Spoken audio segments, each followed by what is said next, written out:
Well, everyone, another day, another comparison. We're going to kind of chill out with these still worth it videos I'm still going to drop, but I figured, these two iPhones that have came out actually within the last 2 years, and they were technically announced the same time, but they were released different times. I feel like a lot of people are in the market and, they look at used iPhones and they're like, bro, one iPhone, they have the same exact chipsets. They're pretty much the exact same phone, but just in a different body. And they want to know which one they should get in 2020. And this is a long-winded intro to a long-winded video. So we're going to be taking a look at the iPhone 8 Plus and seeing how it compares to the iPhone 10 in 2020. Now, I'll be honest, if you have the money, I would probably go for the iPhone 10, in order for you to save 10 minutes of you not watching this video. That phone is probably the better one every which way. However, if you want to save some money, the iPhone 8 Plus is literally the same exact phone, but in a different body, that older format. You're really only paying for that newer formed body, which might be worth it to a lot of people. Now, in the used market right now, at least on Amazon, an iPhone 8 Plus is selling for about $340 in the used market on Amazon. Like I stated, the iPhone 10 is selling for about $430. So if you already made your choice up, I already put these links in the description below so you guys can get them from there and help support the channel at the same time. But looking at the front, this is the biggest difference, honestly. So the iPhone 8 Plus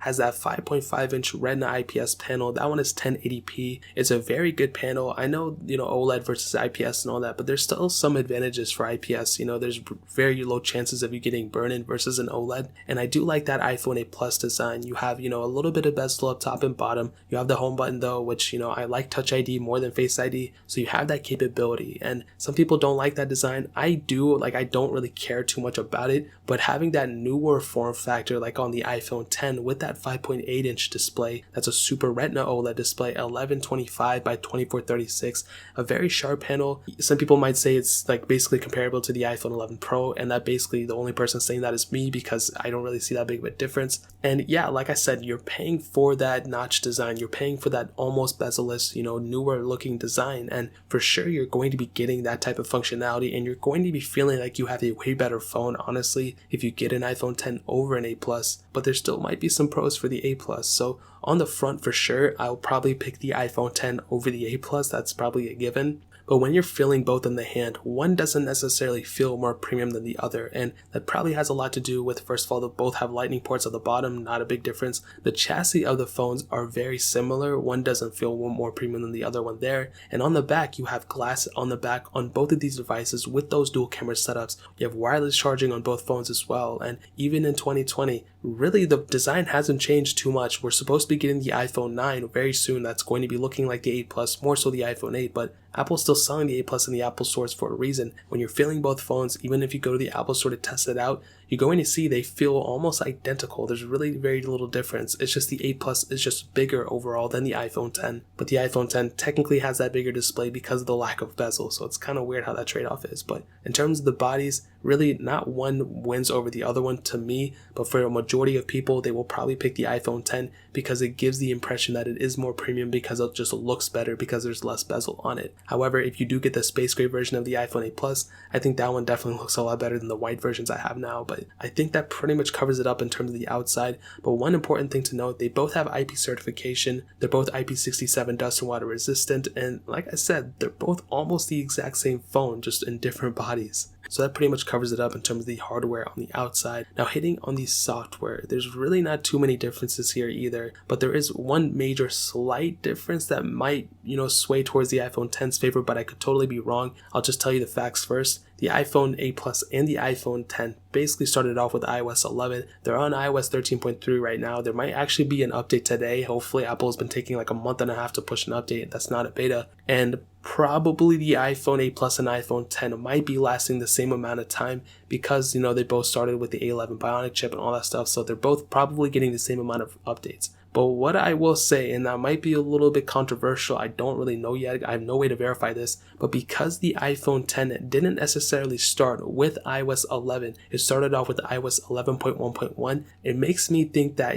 first of all, it didn't get the full iOS 11 experience, which is probably a good thing to be honest. It makes me think that it might get an extra version of software here and there. It might get more versions of software than the iPhone 8 Plus, but again, it might not be the case because they both have chipsets, the same chipsets and everything. But if I were to say because of that design in and of itself, And because it's so similar to the iPhone XS, that makes me think that just maybe Apple will actually support this device longer than, the iPhone 8 Plus. I could be totally wrong like I stated, but I've been wrong before, but I've also been right before. So I don't know. If I had to say it, that probably is how I'm thinking. Is probably might be the way it goes, but again, I might be wrong. But realistically, they're both going to be lasting the same amount of time. But the really cool thing is that both of these phones are supported under that check-rain jailbreak. So if you want to jailbreak it or you don't, it doesn't really matter. You have that capability. So whether you're on iOS 1 or you're on iOS 13 or you're in the future in iOS 15, if you have an iPhone 8 Plus or you have an iPhone 10, you have both of those type of capabilities on both of these phones. So all those cool little jailbreak tweaks and everything like that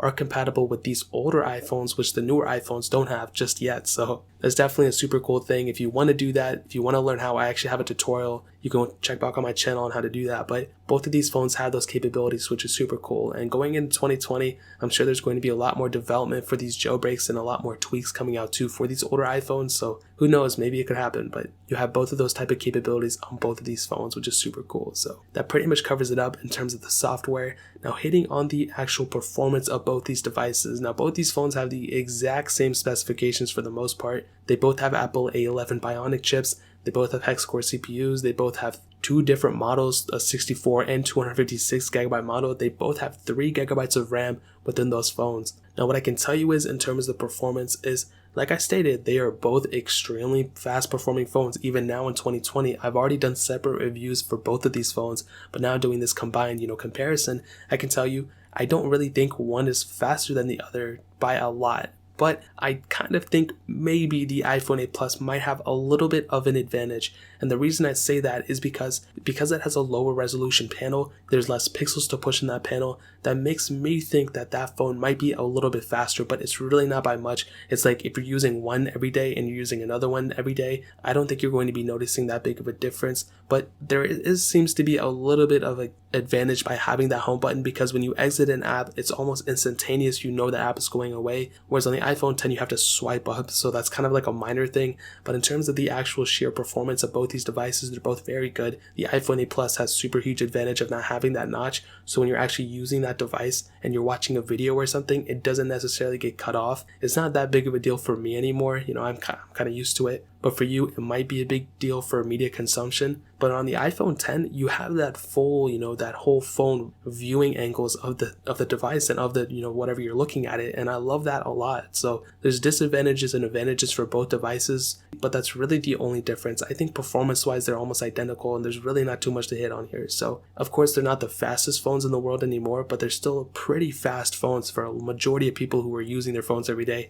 I think both these phones are going to be easily, perfectly fine for you guys. So that pretty much covers it up there. Now hitting on the cameras, like I said, both have dual camera setups on both, and they're both almost exactly the same as that camera. You have two 12 megapixel lenses on both, a wide angle lens and a telephoto lens. Really the biggest difference that I've seen is that iPhone 10, on that telephoto lens, you have optical image stabilization. On the iPhone 8 Plus, you don't necessarily have it. You can do 4K at up to 60 frames, which is still super important in 2020. We've seen with all these newer iPhones and just newer phones in general, they're kind of going to be pushing the boundaries in this 2020 frame rate. So as long as you can do 4K at 60 frames, I think you're going to be set in that video frame rate category, so that'll be perfectly fine. You can do 1080p at up to 240. On that front camera, both exactly the same 7 megapixel sensors, 1080p at up to 30 frames. That's really the only downside, is that, now we can do 4K at up to 60 frames on that front camera on the iPhone 11s, and you don't have that on the iPhone 10 or the iPhone 8 Plus, so you're kind of missing that out on both. In terms of the quality and everything, they're both almost exactly the same for me. Like, I don't really see one being way better than the other one. So in terms of the camera quality, like I said, you have this exact same features, portrait mode, all those little things. So in terms of the camera quality, I think that really pretty much covers it. Not a crazy humongous difference, but you do have some advantages for both phones that are basically comparable on both lines. So that pretty much covers it up there.